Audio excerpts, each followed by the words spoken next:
Pinagigiba ng DPWH at lokal na pamahalaan ng San Juan ang mga bahay na itinayo sa ibabaw ng isang drainage dahil sagabal sa dapat sanay daluyan ng tubig. Balak din niyang gawin ng kagawaran sa ibang lugar para tugunan ang problema sa baha. Nakatutok si Oscar Oida. Mula sa mahigit-anim na talampakan, naging halos 2 talampakan na lang ang lalim ng imburnal na ito, bunsod ng mga bumarang basura at putik. Yan ang tumambad kina DPWH Secretary Vince Dizon at San Juan Mayor Francis Zamora sa kanilang joint inspection sa San Venancio, Barangay San Perfecto, isa sa pinakabahaing lugar sa lungsod ng San Juan. Bukod sa basura, matagal na rin palang naaharangan ng mga bahay ang ibabaw ng drainage. Kaya pag umuulan, instant baha. Dire-diretso dapat yon papuntang San Juan River. No? Sa F. Manalo, papuntang San Juan River.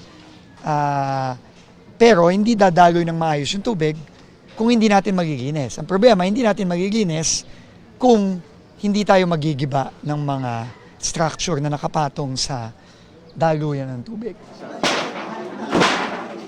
Kaya kanina, giniba ang mga nakatirik na bahay sa major drainage line ng San Venancio. Voluntaryo namang lumikas ang 8 pamilyang nakatira dito.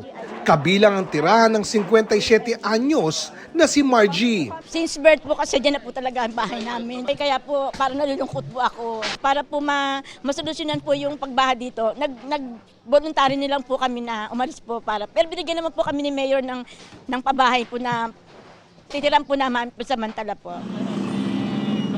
Ang pansamantalang matutuluyan, di kalayuan sa kanilang lugar at matitiran nila ng libre habang inaantay ang kanilang permanenteng malilipatan. Hindi ko magagawa yan kung wala namang option for relocation na within the city. Ngunit dahil nandito lang po ang relocation nila, madali lang.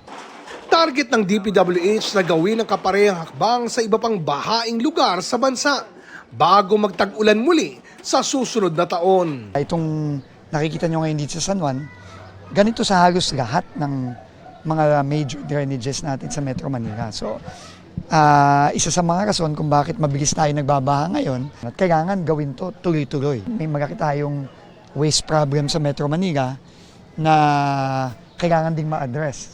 Para sa GMA Integrated News, Oscar Oida, nakatutok, 24 oras.